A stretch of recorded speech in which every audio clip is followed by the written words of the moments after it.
it really, oh, okay. As you heard, I've been a physiotherapist for 20 plus years, but the past decade, there's been a big shift in the style of my work and the approach of my treatments, which really looks at the whole person versus just the body part where they might be dealing with pain or dysfunction or limited movements, stuff like that, right? So people think of physiotherapy, it's mainly just exercise and maybe some modalities they might have experienced, but the physiotherapy now, which this work allows me to do, is truly holistic. And that's what I want to share about this work and some of the principles. I really hope by the end of this evening, all of you leave with some of the beautiful principles this work has my clinic and friends and family, so that they can just practice these simple things of pain relief and well-being. So I'll share my screen so we can get started. So do let me know if everybody can see my screen.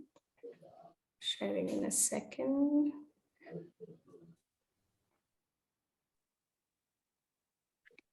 Looks good. Everybody can see my screen? Yeah. Good.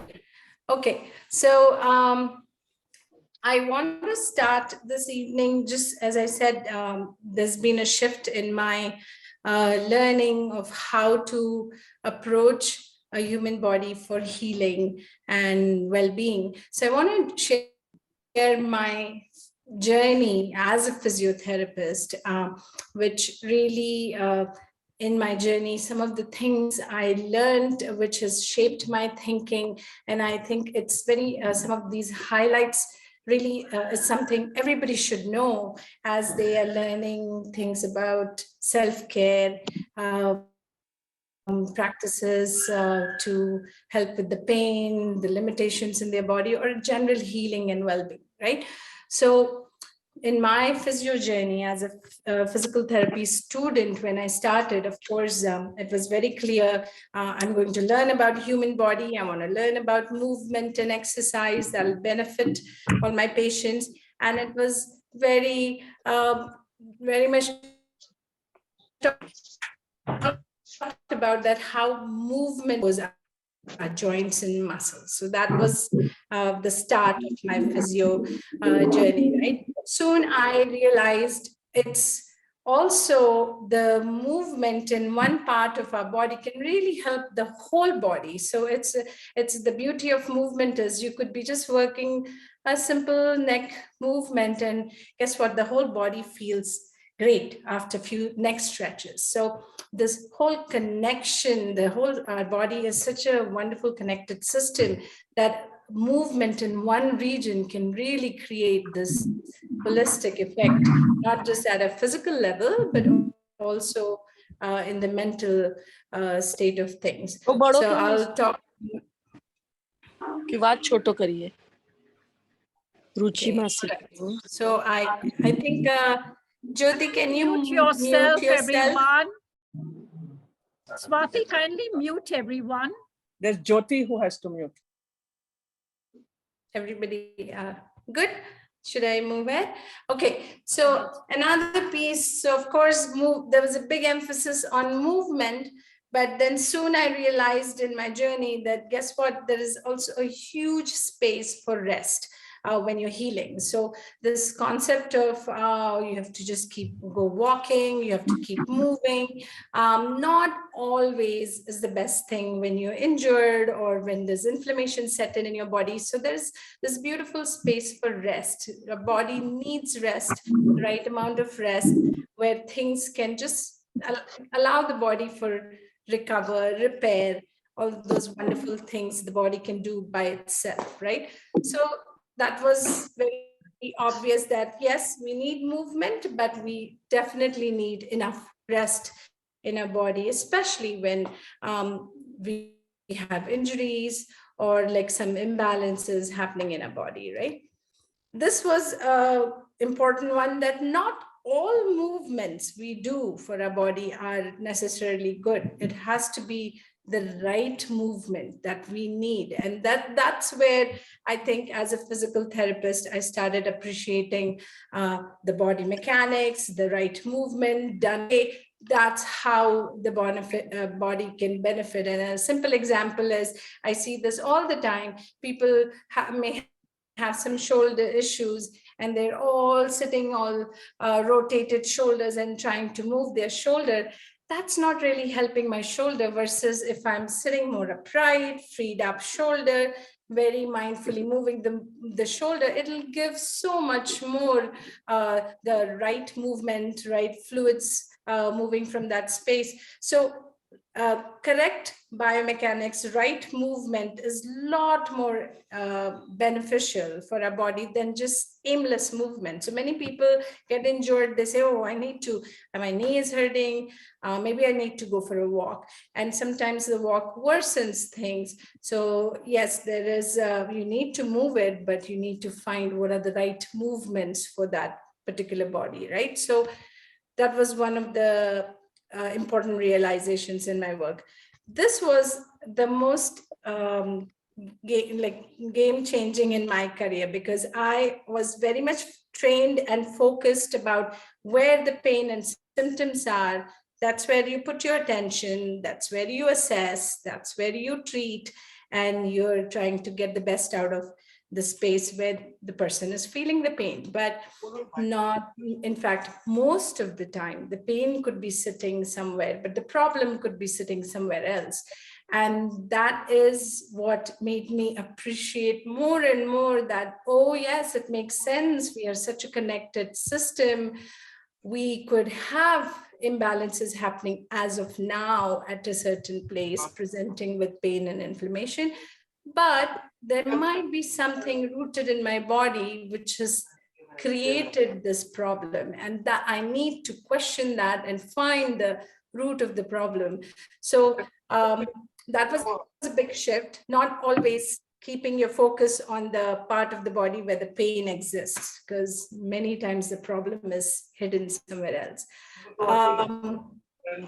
So mindful movements was one of another really important piece. I realized that you cannot be just moving without paying attention to the quality, the form of the movement, right? It could be a simple neck stretch, neck movement, but if I'm sitting all slouch and I'm trying to do neck movements, I'm not getting things opened up, versus I can be sitting more upright. I'm getting a lot more range and movement in my neck. So mindfully doing things gives you better quality movement. So your emphasis goes on the form and the quality, and not so much like, oh, I could move 50 times today versus yesterday was only 30 times. So the repetitions really don't matter as much. It's how well each repetition was done, what was the quality of it, that is a lot more important. So that was another emphasis on the quality versus the quantity. And then, and this was something my school never taught me about mind body. And the more I learned these holistic treatment approaches and started looking at the body as a whole, the place of our mind, which is so powerful in healing, in our being, in our awareness, unfortunately is not taught so much in the schooling or in the modern medicine. But the more we do these holistic approaches, we realize the effectiveness of this work is so much more long lasting, because now we are engaging the person's mind. We are tapping into the state of emotions of that person and really trying to get everything back in balance and giving them the control. And this is the most important thing. I feel like all of us really have the control of healing ourselves and finding those balance within ourselves. But most of us are not just connected with these pieces of our healing. So anyhow, so over the course of time, this is the development of my thought and sort of that reshaped my whole path of my career. And today, after 25 years, I choose to just work as more of a holistic practitioner. People, of course, come to me with musculoskeletal issues, but it's beautiful in the process. We get so many more benefits from the work because, again, I'm not so focused on just the painful areas. I'm looking at the whole person. And that's what this work has allowed me to do. And I'm here today to share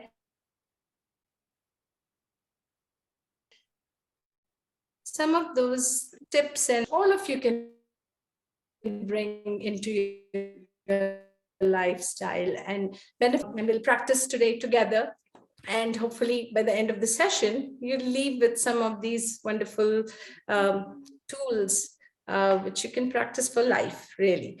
So I want to first show you our lovely skeleton.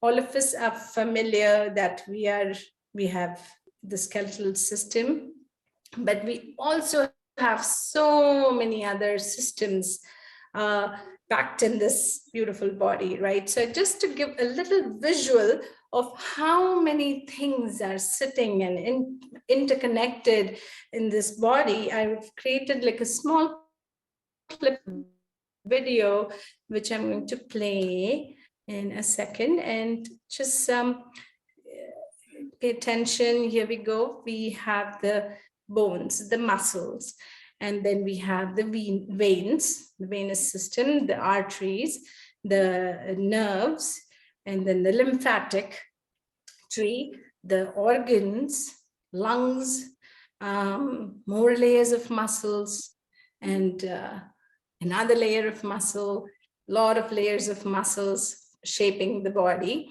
And you'll see how all of these things are sort of packed in a body so beautifully. And when we think of maybe nervous system or the muscular system or the skeletal system, we're just thinking of just the bones, but really there is so much interaction happening, and you can see things are like woven in our body, and the way everything is sort of placed in its place and functioning from its place. One of the reasons everything is so nicely placed is because of a connective tissue system, which is, if you, this is a little visual of how our connective tissue system is. Our connective tissue is like a three-dimensional web of tissue, which runs from head to toe, in and out, from fingertip to other side of fingertip. Like every space, there is this weaving of connective tissue through which all those systems I showed you are sitting perfectly in their places, right? So this, if you can envision, this fabric of our connective tissue has a huge role to play because it's present in down to the cellular, each cell is wrapped to all the way to our organs, muscles, bones, nerves, down under our skin. It's everywhere. So it's like a sweater. If I pull one of the yarn in the sweater, I'll feel the tug and pull in the rest of the fabric.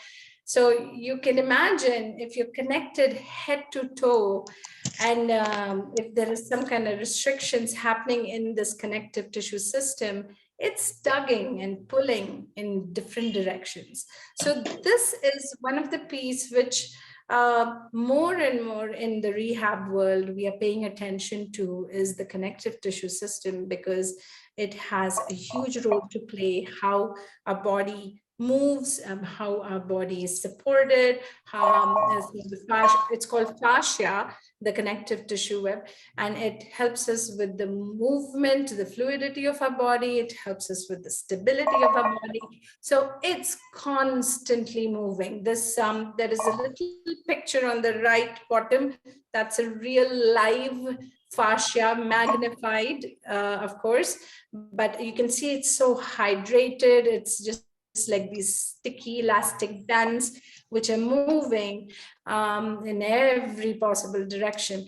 So I want to talk a little bit about this because there is a huge role in our being of this mind, body, spirit through this connective tissue pathways, which our body has from in every direction.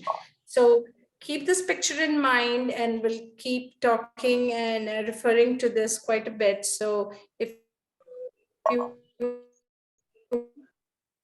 do need to look at it again, if you have to think about these fascia, the connective tissue has, of course, it's every which way going, but it also has these very laid out paths, which are like the fascial highways. They are really, people have over and over seen this patterns in the banding of these connective tissue. So you can see how, for instance, in the first picture, I could be having like a tightness in my lower back, and guess what? That is tugging and pulling all the way into my head, and I'm getting headaches. So I'm going to maybe a neurologist to get my headaches checked, and they're really not finding anything. And I'm really not getting a whole lot of back pain because it's a chronic hold, but the chronic hold is tugging over the course of time, has wrapped into my head.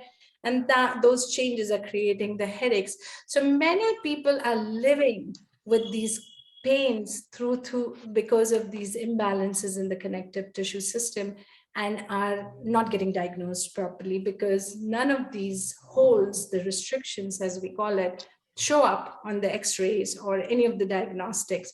So the holistic work approach, which I'm doing, and many are learning all over the world, are really paying attention to how a body presents. So hence, like, you could be coming with a shoulder pain, but I'm looking at your whole body, because all I know, your ankle has some instability, and it has started creating this tug and pull all the way into your shoulder. So I need to free you up in that whole pattern body has created over the course of time.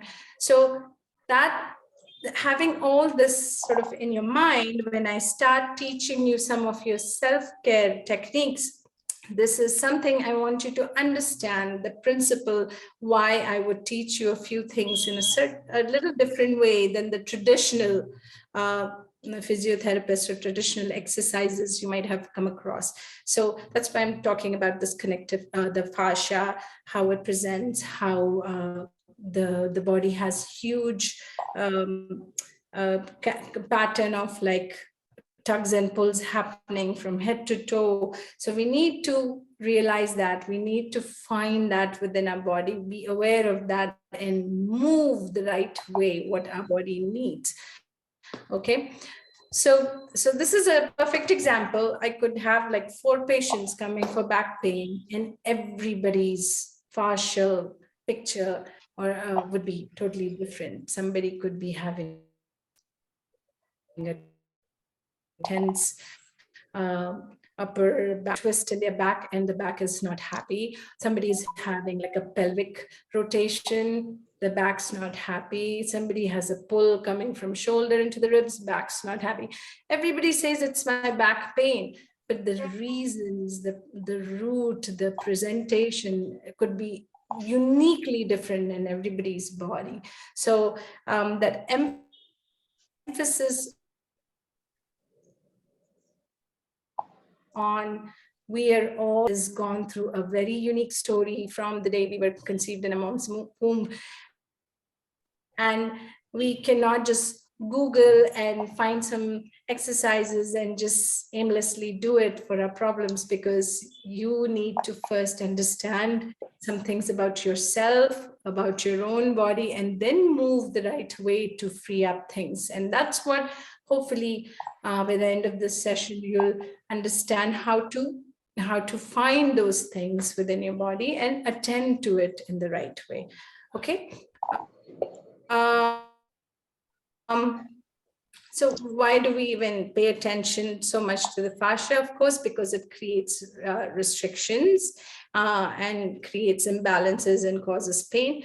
It also has like 6 to 10 times more sensory nerves present. So hence the pain can be really enhanced and aggravated by these connective tissue holes in our body. So it's very important that we find the right root of the problem versus just aimlessly treating it. As I said, the fascial restrictions cause all these imbalances, and we really cannot see these on X-ray and MRI, unfortunately. So many of these are not picked up by many clinicians, and then we end up taking medication for no reason, and then we're not just getting to the root of the problem, right? So again, this part is very interesting. So the connective tissue is not only responding to the needs of your physical body, right? So if you need to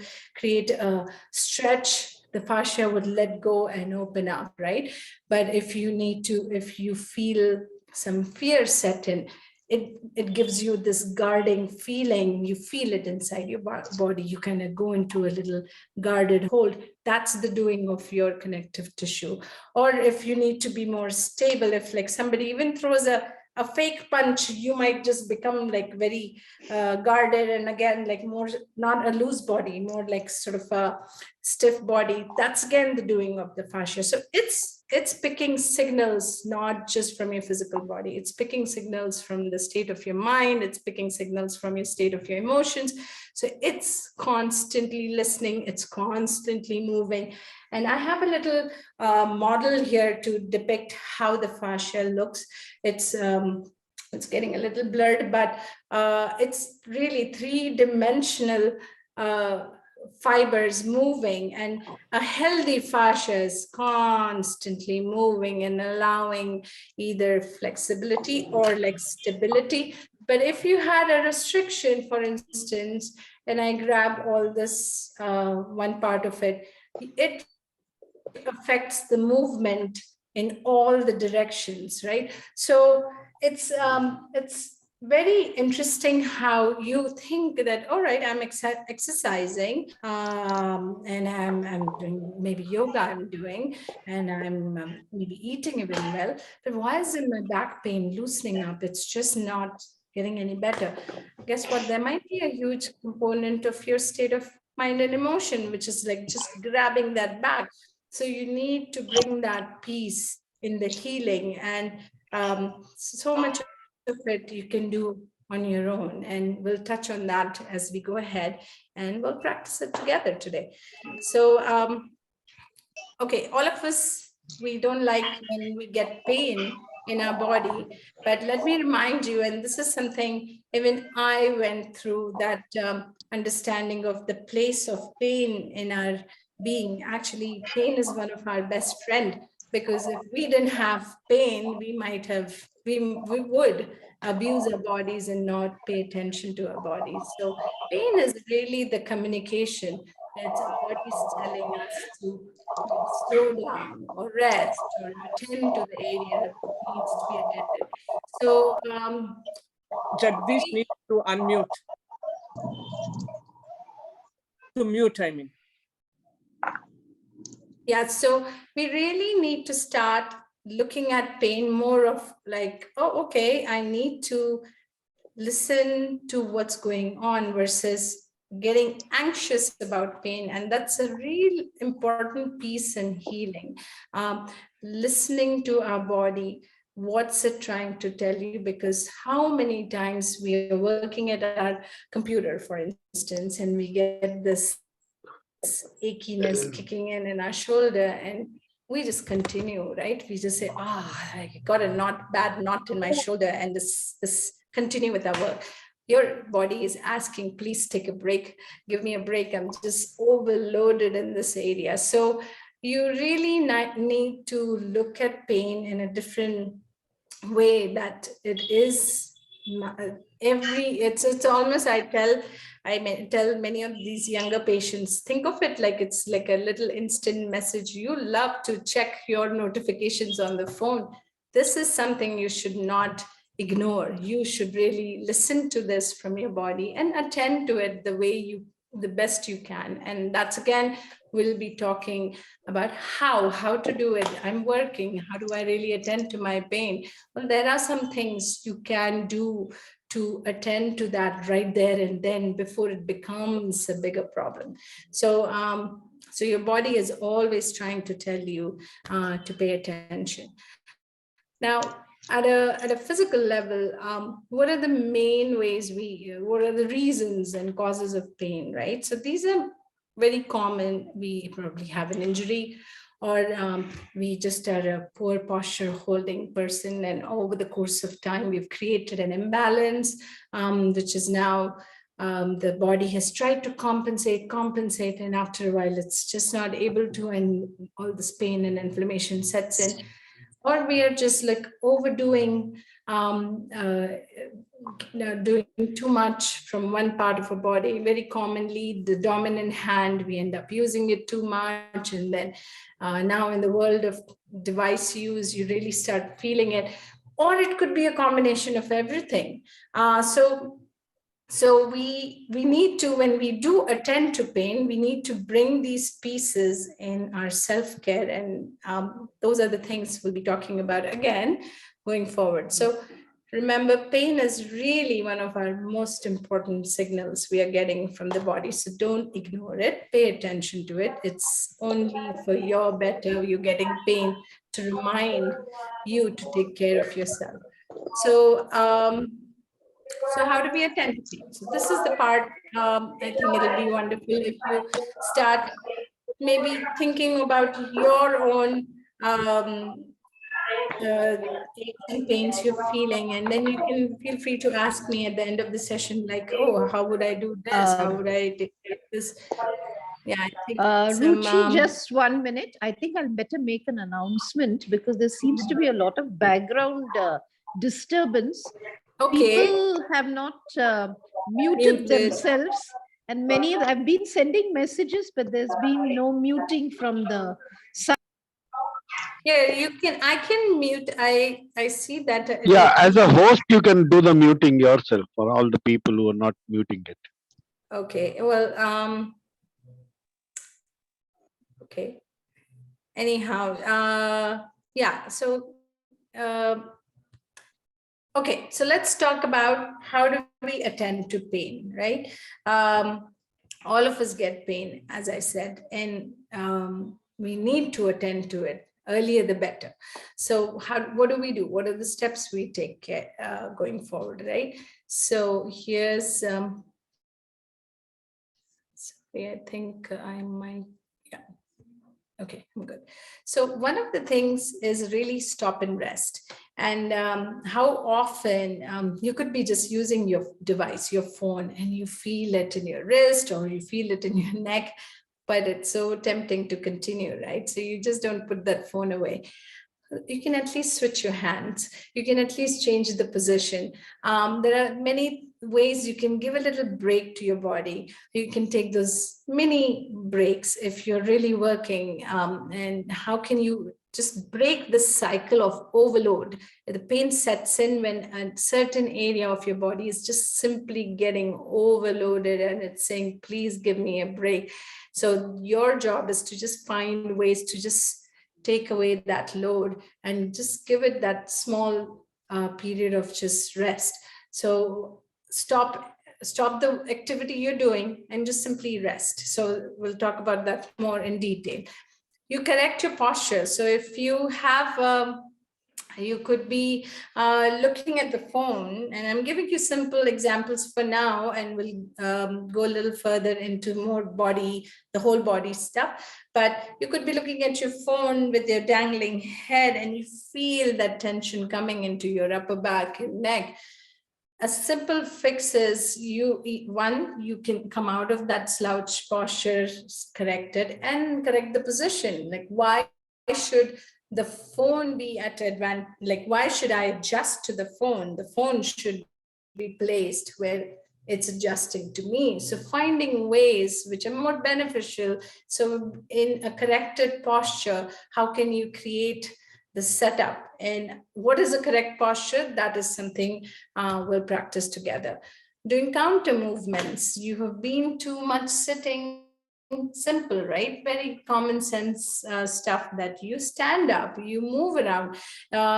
Your wrist has been here like that. You naturally start doing, you start moving. Your body keeps asking for movements, because we're just not designed to stay in a place for period of time. We need to create movement, whatever little it may be.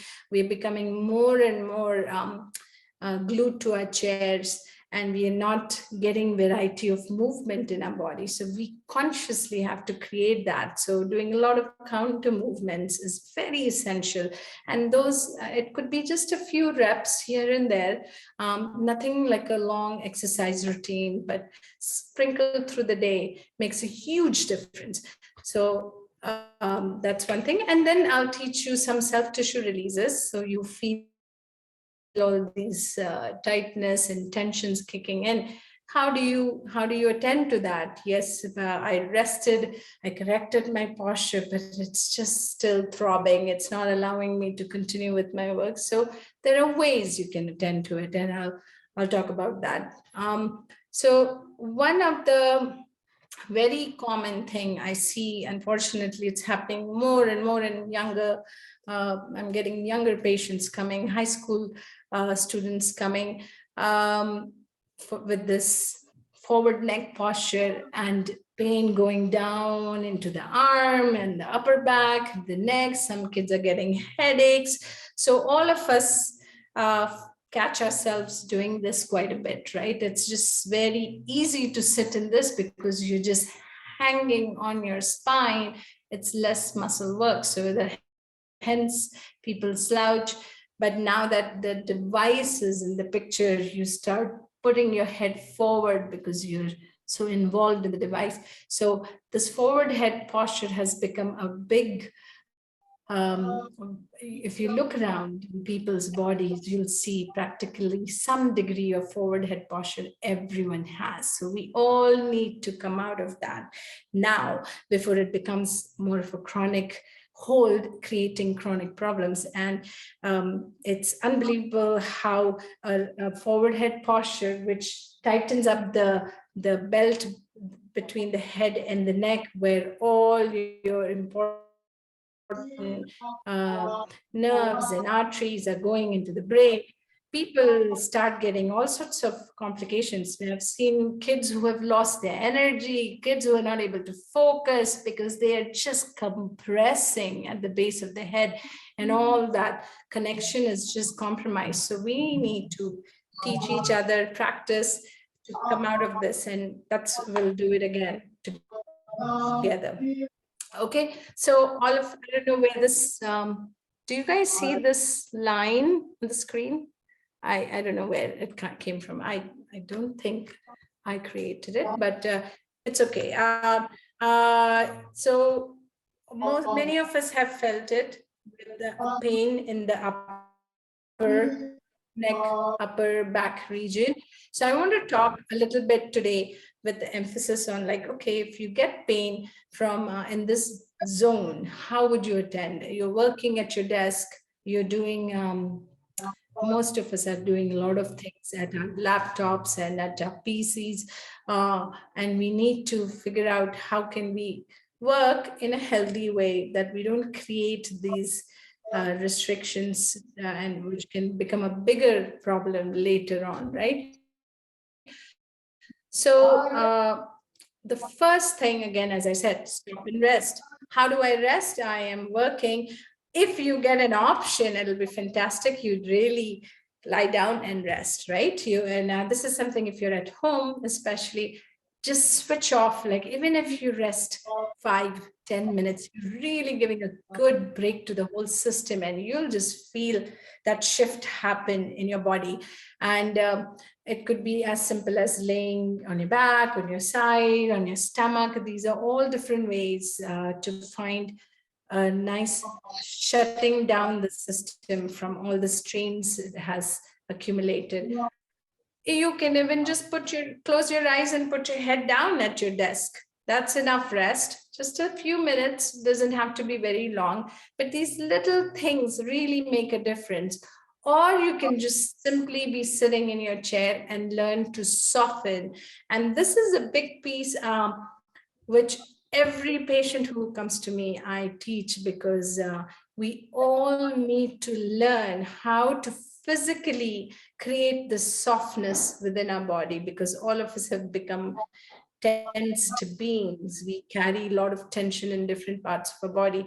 So we can switch it off because we have all the control with us. It's just we need to practice, and we can very quickly switch it off and come back to what we need to do. But that is what the piece I want you all to practice with me today and learn and feel and bring it into your lifestyle, and you'll see the shift that will happen within your body. So let's all,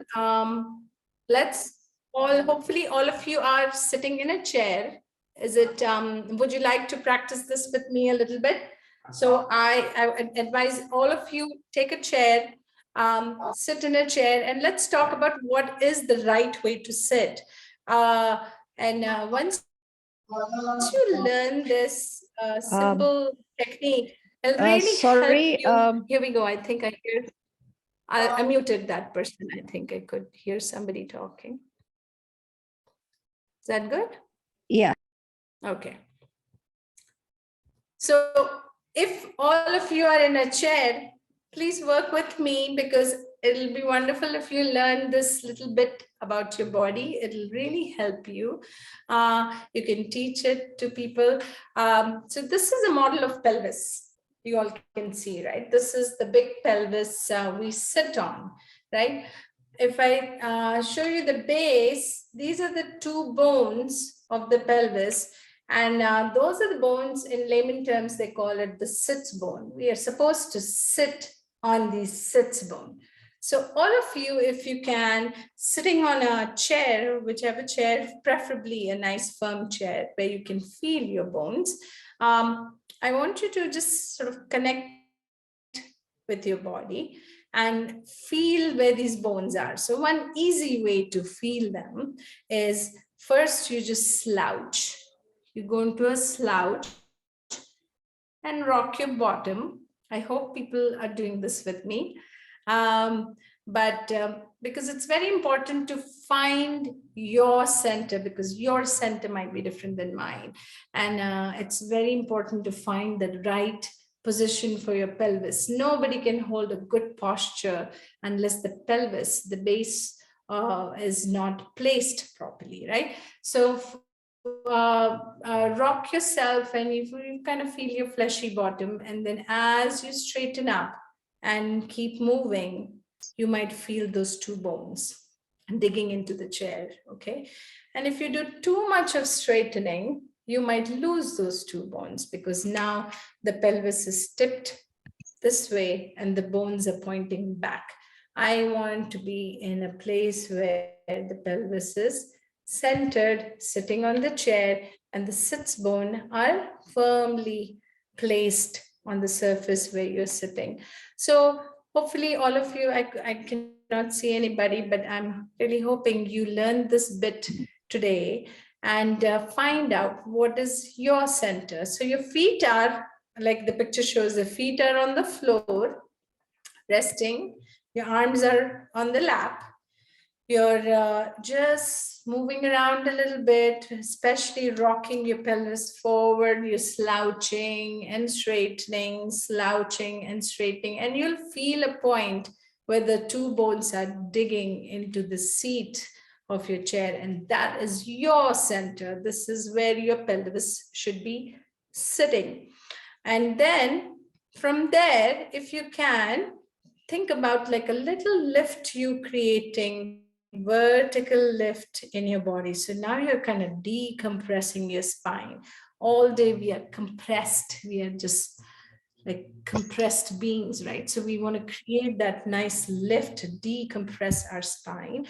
And then taking that nice breath and just letting go these tight shoulders like that, right? It's really, that's all you need to do. Yeah. Find the center, lift your spine, and soften your shoulders. Because I see many people, they think they're sitting correctly, but they're so tensed. I can see they're clenching their jaws, their forehead is all like, you know, they are maybe sitting at a muscular level, maybe they are holding themselves fine, but at a state of mind and how the body is held, it's very tensed. So this is the piece all of us need to bring, is the softness. So we can be in a very nice centered hold, nice lifted, stable hold, but the tissue structure, the muscles, all the attachments to the spine are all sitting very relaxed. So that's the advantage of a centered sitting, centered corrected posture, because everything is now attached to the spine and all the bony surfaces, and nothing is loaded. Everything is relaxed. This is a simple fix you can do every time you have back pain, neck pain, shoulder pain, I don't know, any pain, especially in sitting hours. You can at least find a very nice, well-balanced hold where all the muscles they go into like state. They are not like, oh, I need to hold this body. Everything kind of goes into a nice relaxed state. So that is your number one simple exercise, and bringing your body in a nice balanced hold, right? So I hope all of you tried and got a feel of it. Reminding again, finding your sits bone. Once you find them, you lift your spine vertically up, very subtle lift. It's nothing, none of this. It's a very, as if somebody is lifting you upwards. And then you're consciously speaking to your body to let go. Just everything is sort of going with gravity, the tissue structure. When I say let go, I'm not letting go of the spine. I'm holding the spine lifted, but the tissue structure is completely soft and relaxed. And that's the most corrected, wonderful, balanced, corrected posture. So if you can learn that bit today, I'll be so happy if you leave just learning this little bit. Okay, so so sit on your sits bone, lift your spine up, and soften your shoulders. Those are the 3 checks you have to do for yourself. Am I sitting correctly? You could be anywhere. You could be at your desk. You could be at the dinner table, and you feel aches and pains kicking in. If you can find that center, you'll see the pain shifting. You'll feel the pain shifting. So get into that practice. So attend to that pain right away by just simply correcting and finding that balanced posture. Okay. Now, this is an example of a simple seated posture. Your feet are resting, you find the center, your body looks very soft. It's nothing very stiff and overcorrected. It's a very soft hold.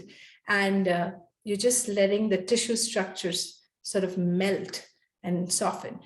Then you can bring the piece of engaging your mind, telling your body to just simply let go. And this is a practice all of us need to do. It's extremely beneficial. I've seen Even people with like simple acidity, for instance, I have told them, okay, you're getting acidity, you're getting that acid reflux. Can you get into that corrected posture?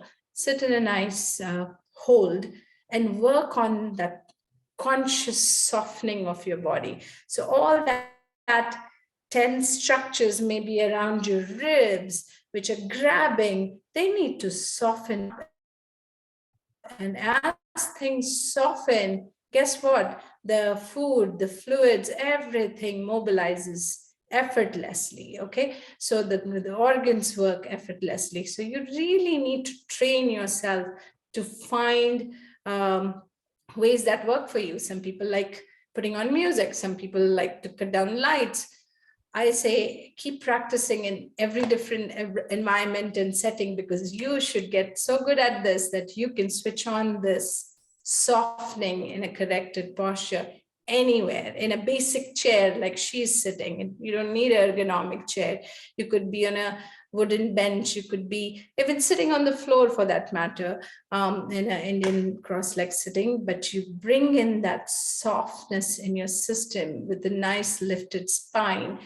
Everything starts going back to its little normalizing the function, because a body has the ability to constantly self-correct and like self-repair, recover, correct things. But you need to create the environment for it. The more we create that environment, the body goes into that autopilot of self-correction. So we need to practice that, use that more and more. Okay, so I hope all of you again got a feel of it. If you have any questions, ask me right now and get this. I would want everyone to understand this piece really well, because are we good so far, everybody? Please, you can tell me on the chat. You can ask, jump in with if you have any particular question, especially with this piece. Good. I'll move ahead. We'll save don't hesitate to ask later too. Okay. So counter movements, right? So I've seen many people, they're sitting and they're hurting, and of course, very naturally, the body says, oh, go into extension. Oh, that feels good. I was sitting all day flexed. I need to go into extension. Again, if I do an extension from a bad part, from uncorrected posture, I'm not getting the best out of it. So I need to first find the center and then move into counter movements, right? And it could be as simple as my wrist. You'll be surprised if I'm in a bad posture and I'm trying to do a wrist stretch, it's not as effective than how I'm working from the center, because ultimately everything is connected, everything is tugging and pulling. So you need to first find your hold and then move the right way and do all these counter movements, which again, simple things for that forward posture hold. One of the things I like everybody to practice is doing this backward pull of the face, the chin tucks, we call it. I'll show you maybe from the side, when you have a forward head hold, it's jamming, it's compressing in this belt. You need to free that up. So you simply first find your center and then work on chin tucks. So these are simple counter movements, right? So I could be here and I'm just thinking that, oh, I'm looking forward a lot and I need to go back. I have not opened up this yet. I need to be in the center, free it up, and then the right movements. And one of the most important movement for the forward head posture is backward pull of your chin. Then you elongate your upper neck. So simple exercise, but a lot more beneficial than these aimless neck movements. We need to do the right movement from the right place. You do 5 of these, it'll give you a lot more results than you sitting in a poor posture and doing some neck movements, it's not really creating the right openings in that space. Again, like I see people doing this all the time, neck movements, looking down and up. Again, if you're not corrected, if you're not in that center, you're not freeing up, you're not opening up the stuck areas. So you need to remind yourself over and over, anything I do, I need to do it from the right position. So finding those sits bone, elevating your spine, and then moving, and you get so much more out of your neck, your spine. Again, a few repetitions will do so much more for you than just doing things very, sort of for the sake of movement. I hear something. I'll stop this. Mute. Okay. Simple things like I'm a forward-shouldered person because I'm working at my desk. Movements backwards, again, is a lot more important than just doing some, people do all sorts of, it's great to move, absolutely, but you want to do targeted movements, and that what's really frees up and creates like all these balances in your body when you target the right space with the right movement. So if I know I'm being pulled into this a lot more, or like I could be at my kitchen counter doing a lot of chopping for a long time, which is drawing my shoulders in a flexed posture, I need to come to the center and do more opening backwards. Very naturally you feel the need for it. This next one, it's like the cat and cow, seated cat and cow, which is one of my favorites. I again teach this to practically everybody because this is something you can do anywhere. You don't need to get on the floor. You don't need to have a yoga mat, nothing. You could be sitting at a chair. You could be outside waiting for the metro to come in. You could be mobilizing your spine. You could be anywhere, right? So what simply is, it's never just moving one area is enough. We talked about it, right? It does help the body, but if you engage the whole body, you're moving the whole connection that might have stiffened up, right? So from head to that tail end of the spine, the more we engage the whole spine, we get the benefits so much more. So a simple cat and cow, which is when you're sitting in a chair, I'll roll this down a little bit. You're pulling yourself into a very flexed posture to you pulling it to a very extended posture. So you're creating this movement from your pelvis into the spine, into the neck, into the head. So the whole connection is moving together to create that freedom and fluidity in the body. And that's really what it is. You can't just think of one area. You try to engage if I have a wrist issue and I just do the wrist, it's great, but I need to think more the connecting line, the whole freedom of that space. Then only I'll get the best into my the affected area. So think in terms of that connection. Where could this be going? Where am I feeling? I need to free that whole line of pull, right? So one of the things which works great for people who are sitting for hours at their desk is a simple cat and cow, just simply moving and taking your time and mindfully moving, not doing things in a rushed way. I say as slow as possible, because you're mobilizing each segment of your spine. The slower you're engaging things, the faster the stuck areas don't get a chance to get freed up. They just get pulled by the very mobile areas. So the slower you do things, very mindfully you do things, you can start feeling the movement traveling piece by piece, vertebrae by vertebrae, from the tail end all the way into your head. So very consciously, mindfully moving. And this is huge, as we talked about quality versus quantity, because don't be focused on, oh, I want to finish 10 of these and I'm done.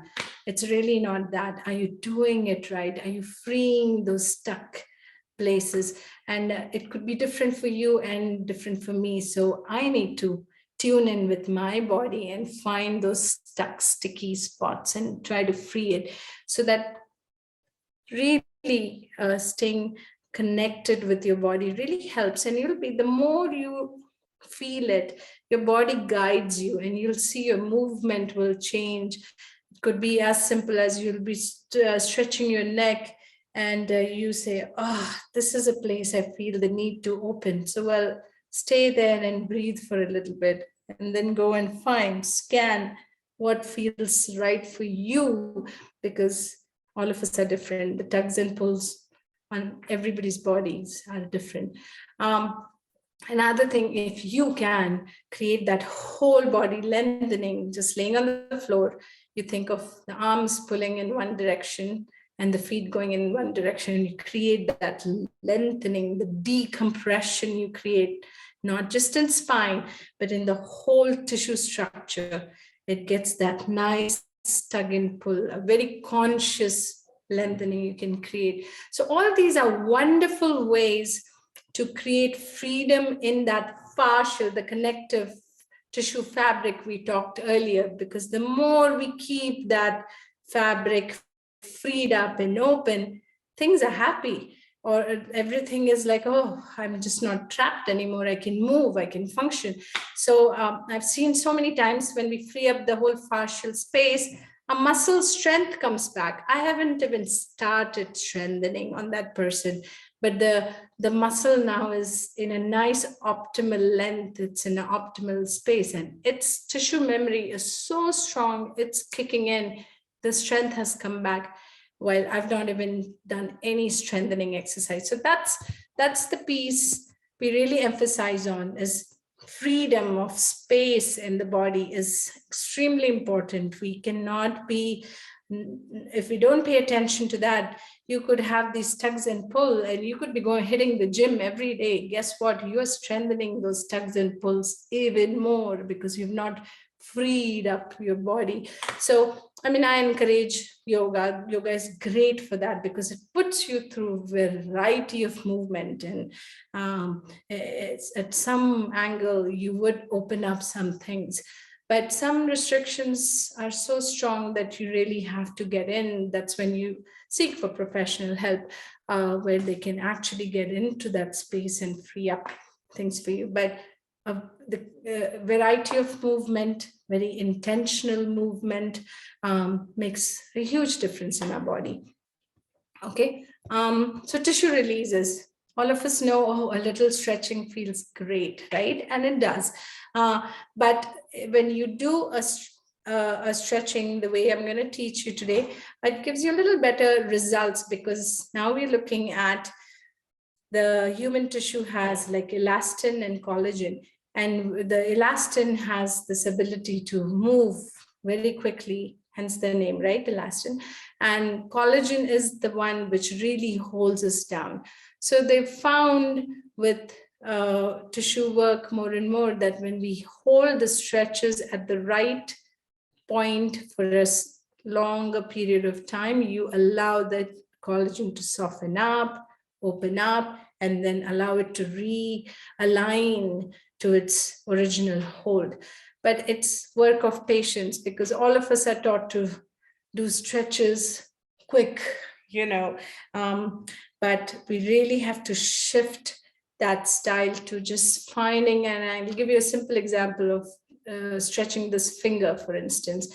I want to stretch the front of my finger, so I just move it to a point where I feel it, and I feel like, oh yeah, I feel the stretch, and I completely, the whole body is softening consciously, and I'm holding the stretch for a minute, for maybe 2 minutes, because now the collagen gets enough input from the whole body, where things are giving it signals to just let go and soften up, right? So if I am talking to someone and or like not doing it mindfully, I might even take to extremes. Then when I release, it actually rebounds to a more guarded hold. So more doing it in a place where it's almost like a nice sweet stretch. So nice, I feel the stretch, nothing painful, and I can stay here for a few minutes. That's the right place to be. So 1, 2 max mindfully done stretches will do wonders to the tissue versus doing any aggressive pulls. So that is the way of stretching, and this applies to anything. And the piece of really softening yourself, I could be stretching my neck, finding an angle which works for me, and then I'm telling my body that I need to completely soften. The whole body is melting in that stretch, and I just be there for a minute with just very calm breathing. You'll see when you come out of it, it's nothing strenuous that, oh my God, I strained myself. Nothing extreme, because you were at the right barrier. You stopped where you needed to, and you just let the whole system sort of melt into that stretch. The result of that is a lot more long lasting. They've just seen it because in the studies where once the collagen frees up, the tissue is a lot more freed up and it fires better. It just gives you this sense of like opening, right? So that's one thing you have to keep in mind. Any stretch you do, you're finding just a mild stretch for a longer time, the very consciously softening into the stretch. So that's very important. The other ways of tissue release is, many people know this, using a simple ball. Like you can use a tennis ball, you can place it where you feel the knot, place the ball and find sort of that hot spot where you feel like, oh yes, that's the place I feel the knot is. And you just sink into it. You're not, I mean, it feels great to rub a little, massage it a little, but again, you're not doing anything to the collagen. So to get into the collagen, you have to just be there and let the ball sort of sink in the tissue very gradually. And then the whole body sort of consciously melts into that. And the system gives enough input to the collagen to just let go. And that's what we are looking for, right? Not just a very temporary relief. We want that knot to really free up, structurally open up. So these are some of the techniques which we really teach in this style of work, where things are done, everything is done mindfully. So we really zone inwards. What are you feeling in your body when your body is telling you to stop? When your body is asking for more, you need to stay more and more in tune with what is the communication between the move while you're moving. Because if you're not paying attention, and this is, you look at health and fitness, people have music on, they're watching a screen while running, they're not looking at the form, they're not paying attention where it's feeling like, oh, it's tugging every time I put weight on this. You're just so disconnected while you're moving and exercising. That is the biggest mistake we are doing. We need to stay more and more connected with the body, because again, you could be in a yoga class, the instructor is asking you to do something, but your body is asking you to do something. You need to listen to your body. You need to pay attention and respect the needs of the body. So that is a huge emphasis. All of us need to become more in tune to any little movement we are doing, very mindfully do it. So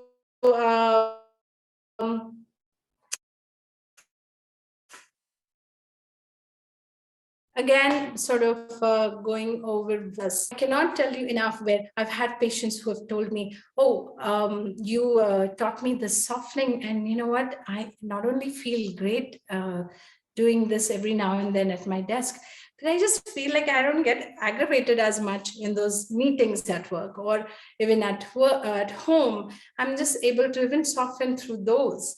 And how beautiful is that if we all can practice this softening at a mental level, at an emotional level, and a physical level, we'll just feel more balanced through the day versus too many ups and downs we feel and we carry in our system, right? So this is a practice I encourage all of you to bring in. And again, as I said, you could be doing anywhere, anytime, because you have the control. And this is the thing I feel like most of the healing in our body, if you pay attention on in earlier stages of any condition, you can actually fix it completely on your own. You don't even need the help of professionals.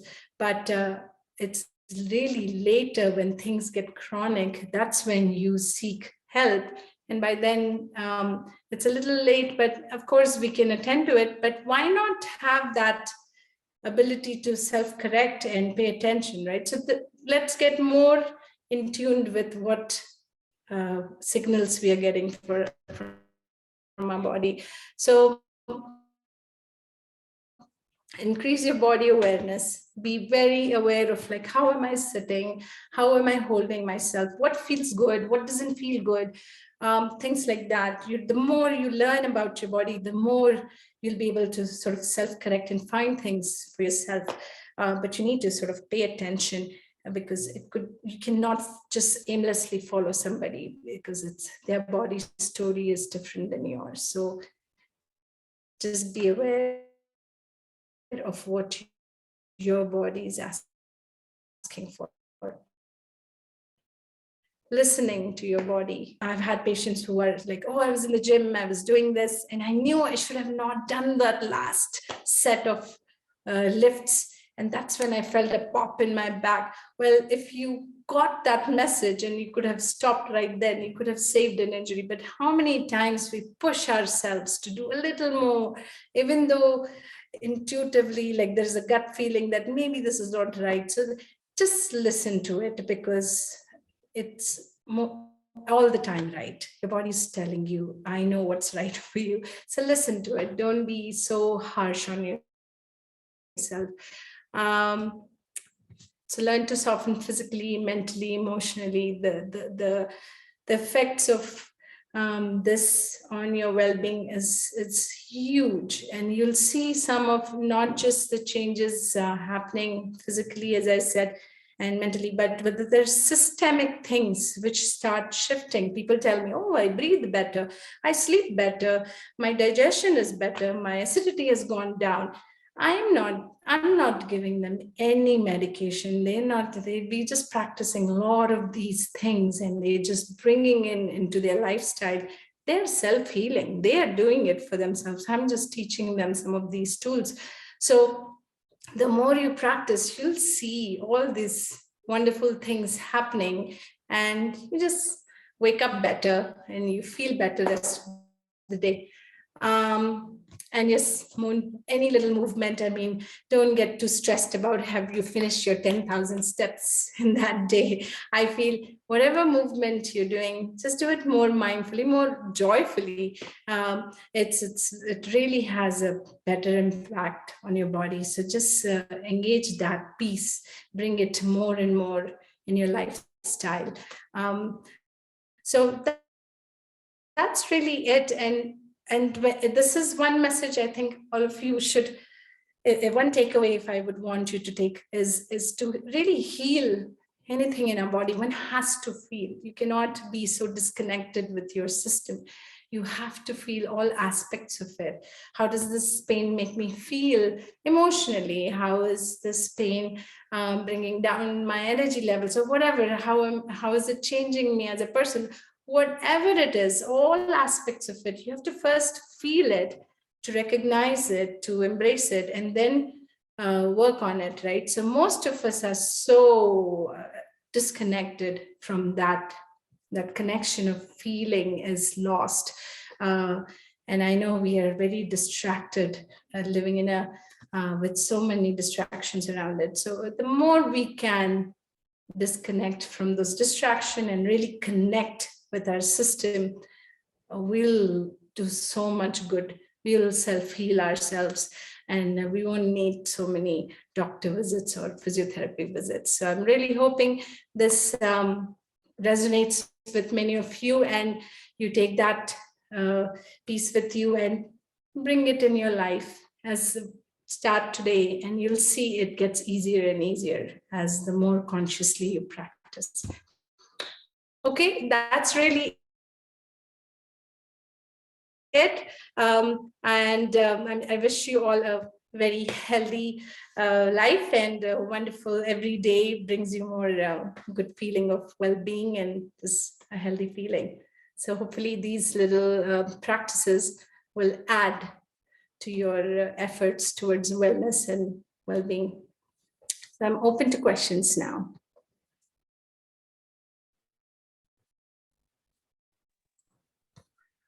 One of the other common problem Let's is see. knee pain. Can you tell us something about that? Huh. So this is, I've seen, as I talked about how we are such a connected system, I've seen so many of my patients who come into me and say, oh, I have knee pain and I've got an x-ray done and the doctor says it's arthritis, it's aging, it's just wear and tear. Okay, that makes sense. But then you have to question, why did your right knee get arthritis and not the left knee? Why, I mean, it got escalated in the past, maybe a couple of years. So when you really look at the body, we find many times it's not even the knee, it's really maybe the pelvis, which is holding wrong, and you're overloading the knee. Now, your knee is overloaded, the two joint surfaces are jamming and grinding against each other, and hence the cartilage is getting all worn off.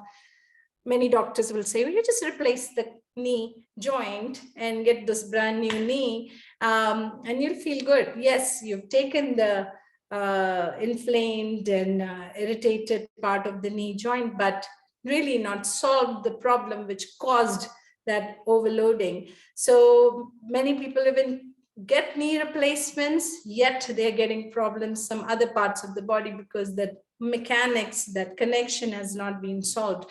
So everybody's could be a different story, but this is a very common presentation with knee because it's one of our loading joints, weight-bearing joints.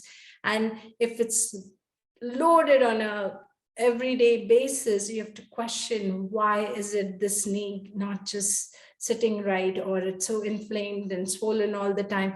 It most likely is somewhere up the chain. There is some imbalances which are making the knee so much loaded. So this is the problem I've had, like so many patients who say, my doctor says I should just walk, walking will help.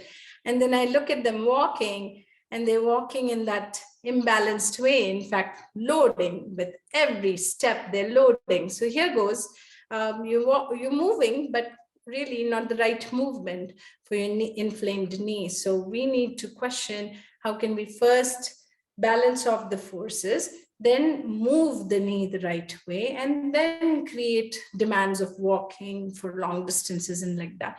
So yeah, and that's why knee is a very common problem, because it's a loading joint. And if things in the connection are not placed right, knee is the one who faces the consequences of it the first. So, and hence it's a very common thing. Did I answer that? I mean, as far as like exercises, what do I do? Again, I would say, like, find ways to just decompress the joint or unload it and really question what caused it in the first place. And you might need help, professional help for that. So yeah, you can go to the right people who will assess the problem in the correct way and guide you. But don't always rush into those invasive procedures, because I've seen so many knees that get replaced, but the other areas are still unsolved and unattended. So not many times you don't even have to do it. If it's just the early on stage, if you correct things, the knee gets back to its position and it's happier, joint, and then you're saved from a big surgery like knee replacement. So yeah, questioning that, why did it even happen in the first place? So that's what you really need to think of, the whole body again. Don't be so focused on that one joint. Of course, the doctor is just showing the picture of the knee and everything, talking about the knee, but you can also sort of feel, the more you connect with your body, you'll start feeling, oh, you know what, I sink on this side where my knee is hurting. Maybe I need to straighten and have a more corrected hold. I'm going to practice with that simple correction. Why am I sinking here? The moment I sink, I feel more weight on that side. And the more you correct, more balance it out, right there, you might make a change in your knee inflammation. So there's always a reason why one knee is feeling more than the other. When it's both the knees, then too, there is always a biomechanical connection, like why did the knee get overloaded? Why did they break down so much faster? But the point I'm making is try to step back and look at the whole picture, not get so focused on that one joint and rush into big decisions for your health, especially big surgeries. So things like that. Thank you so much. You are very clear. And there are certain belief systems which says the pain is due to karmic reasons. Can they be cured?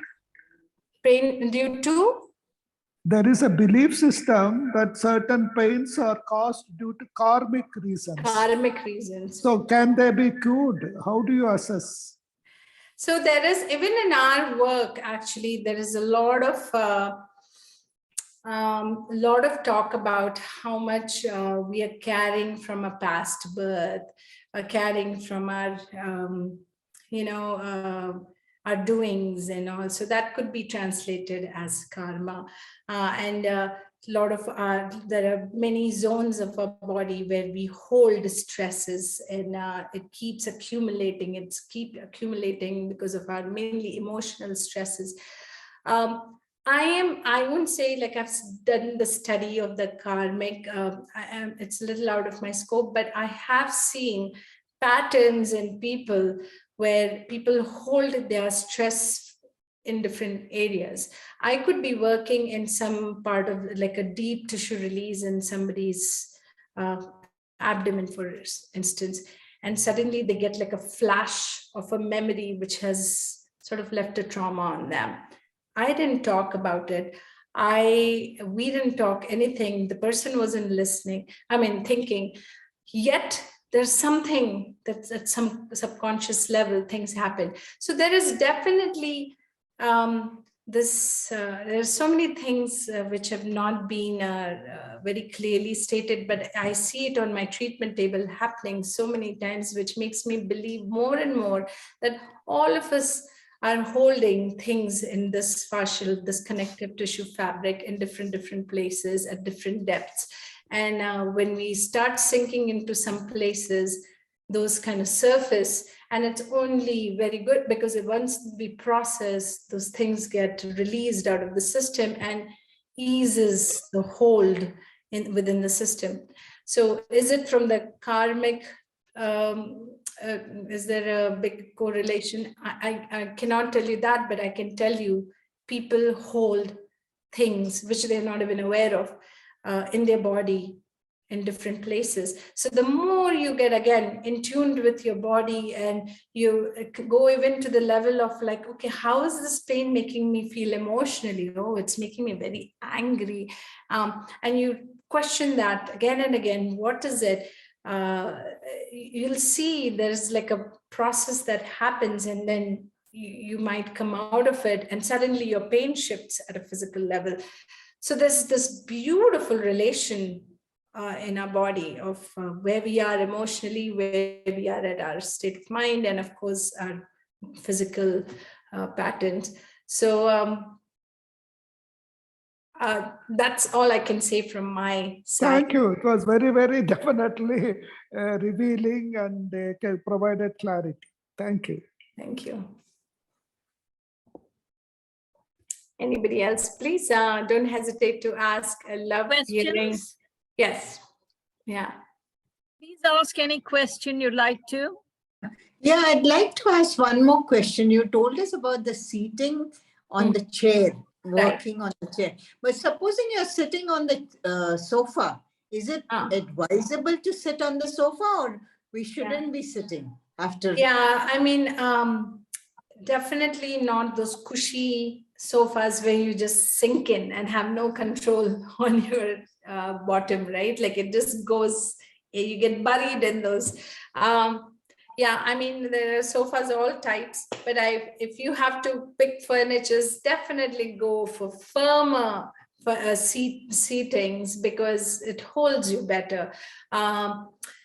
I would not recommend, especially if you have back pain, neck pain, all these things already in the body, and you sit even to watch like a half an hour show on the TV in that sofa, it's pulling your body. It's like it's actually going to sink into those deeper holes. It's not giving a chance to open up, right? So you're feeding into it basically. So anything that feeds into the problem, you really want to stay away from. I know those cushy sofas, cushy beds, not the best thing for us. They might But look. if you're sitting on a chair, even to watch a TV, is it fine to keep a support of a cushion behind? Absolutely. Oh, okay. Yes.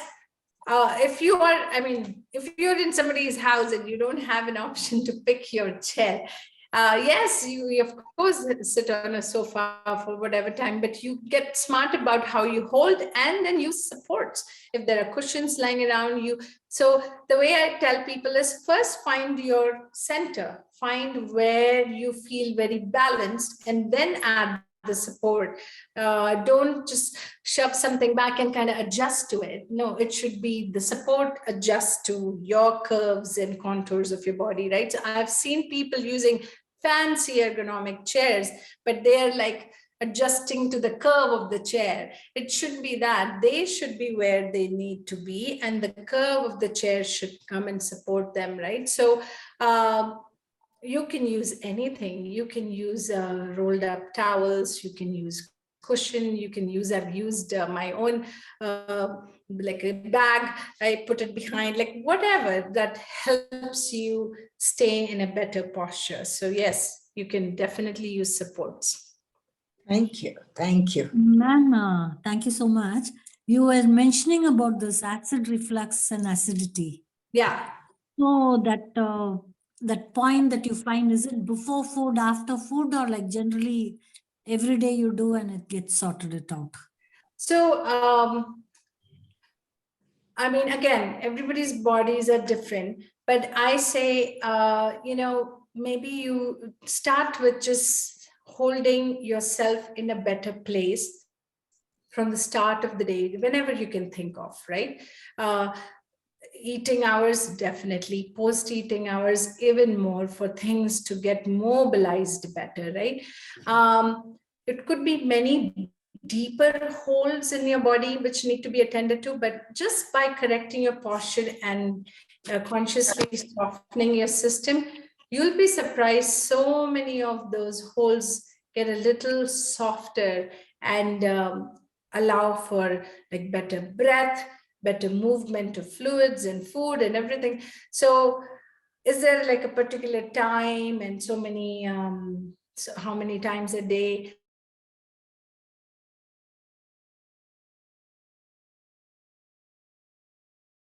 The one thing I tell people is you ask yourself, when do I feel the discomfort? Whenever that message of discomfort is coming, the least you do is give a chance for it to be in a nice place where the body is not struggling so much. Does that make sense? So find that for yourself. Is it post meal? Do you feel like, is it in the dinner time more, or is it whatever, the first tea when you have in the start of the day? Whenever it is for you, whenever you get those signals of discomfort is the time when you really bring in better hold and softening. So don't forget the softening part, because you could be sitting in a nice posture, but when you don't really get your mind engaged, you could still be giving at a subconscious level, there are holes because they are just chronically there and they just don't know how to let go. So you have to almost speak to your body to let go. And the more you do every day, you'll see that how easier it becomes for you, and how it allows for so many functions to not get like acidity to get aggravated. It'll kind of calm it down. Your breath is better, things like that. So stay more in tune to what your body needs are. Does that make sense? Yes, yes. Thank you so much, ma'am. So yeah, I mean, again, as I said, this was a big shift for me, because I'm coming from a world of, I was in orthopedics, a lot of exercise, all about numbers, quantifying it. This person did so many reps with so much weight and this, that. And I really have put that out of my practice. It's such a big emphasis on where are you in your body. And if you bring that, and it's in our shastras, it's in yoga sutras, it's in Ayurveda, it's the wisdom, we know it, it's been there. We need to practice it more and more. And it's unbelievable how intelligent our system is. Like, you just have to create that right environment, and then things start going to like sort of reset happening. So how beautiful is that? It's like you're not even doing crazy exercises. It's like so much of correction happens with just this right softening, mentally, physically, emotionally. So that was a huge shift coming from the orthopedic world. Now I really see that transition happening in the bodies. And once all these connections get freed up, then your body is nice and open and freedom. And now you exercise such body, it just takes off. You do go to a yoga class. After that, you'll feel like, oh my God, for years I've not been able to do this, and now I'm able to do it, because you've freed up that nice, those connections, and you're in such a supple state of that connective tissue. So things move effortlessly. So that's where you want to be on a daily practice, like sort of finding that time to soften, to let the body do its sort of reset. And it just helps you. With a simple walk would feel better than, yeah. Okay. Any more questions? I'm really happy to answer anything you can ask. Hi, Ruchi. This is Divya. Mm-hmm. So, Ruchi, I have this cervical spondylosis issue. Hmm. Okay. So, I just wanted to check, is there any, so you were talking about that stretch and hold, right? Stretch and hold and then relax your muscles. So, are there any specific stretches which would be good for a cervical spondylosis condition? So, I mean, I hate to give you a very specific exercise routine, because one, I've not seen your body, right? And I don't know which level is involved. But in general, even if you start practicing, and do you work at a desk? Do you have such demands in your daily routine where you're I don't know what your daily. I've reduced my laptop hours to just like 3 hours a day. Yeah. Okay. So yeah, so these are the lifestyle changes you make. You create a nicer setup for yourself where the demands of the body are really minimized. Another simple rule is the movement, right? Every 20 minutes, if you can create a movement, the moment you create a movement, the fluids, everything gets lubricated. It's so much nicer. So movement frequently. So it's not just like this exercise routine you do and you're done for the day. It's really like being conscious of, oh, I feel that pain kicking in, or I feel that stiffness coming in. let me step back, let me soften my system, let me find my center, let me create some movement, scan myself where I need to be tugged and pulled. So that's more, again, finding for yourself. That is what I emphasize, because I really cannot tell you, Divya, that this is what you should be doing.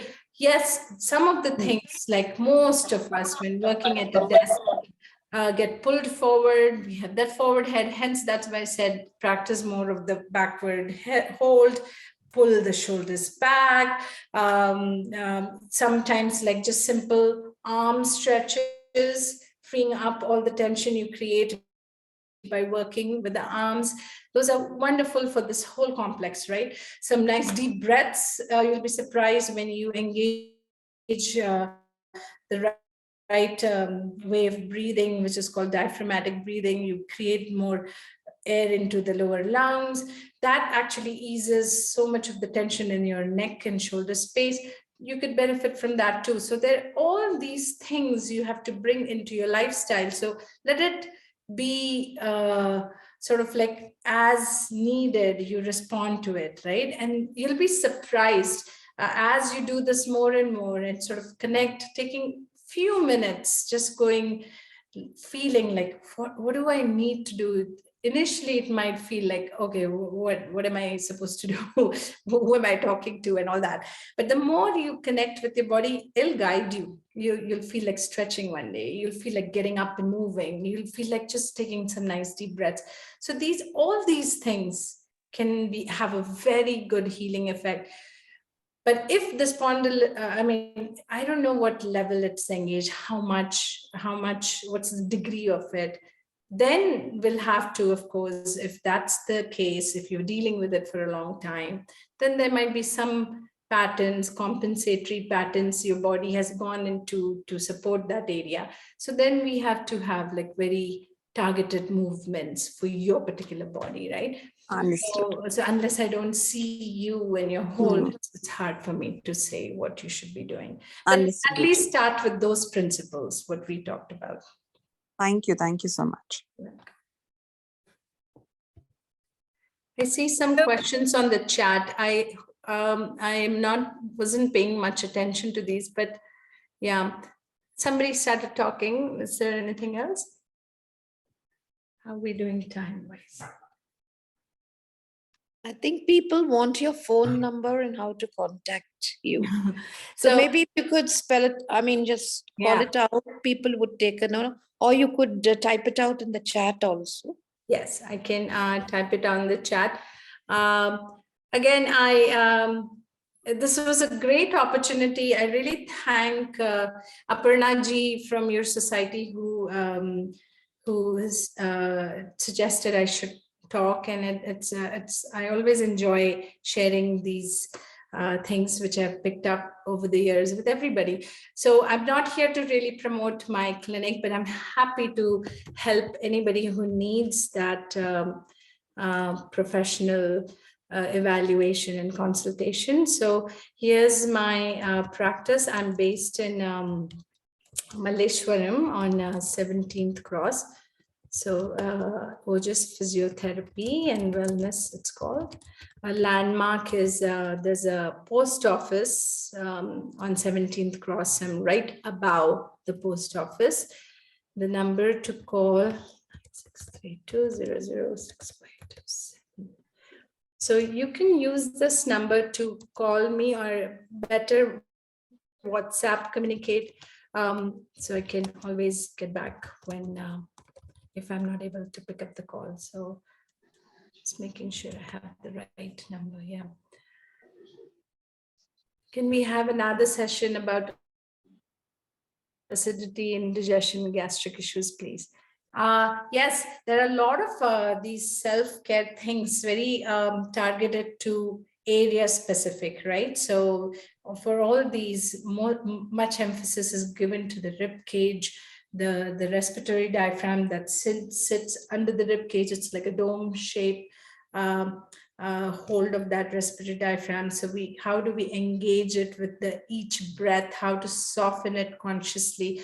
So I'll be happy to share that. I'm also I mean, again, these things are sometimes very body specific. You could have a pull coming from, for instance, from your collarbone area or your shoulder blade area, or maybe your tailbone area. Like it could be tugs and pulls from anywhere. So everybody's body could have its unique tug and pull. So it's hard, but some things I think can never hurt you to practice, and if your body can benefit, it'll definitely show in results. So yeah, maybe in the future we can do that again, some session, but it would be a very for these thing, I would love to see you all doing the movements. I was hoping today some cameras would be on where I could see you doing some the cat and cow, or like just the hold in the chair, because that's a very big part movement. I feel like we should all do it together, and I can help you kind of fine tune it. So so if we do it, I would want all the cameras on so I can have a better input. Sound good? Thank you. Yeah.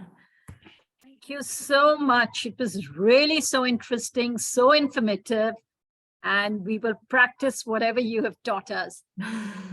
We look forward to seeing you maybe at the school sometime. We could have a workshop. Yeah, I've Thanks heard so wonderful things about your campus and the whole society.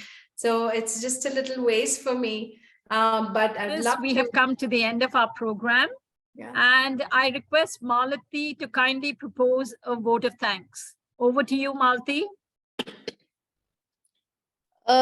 Thank you very much for this beautiful program.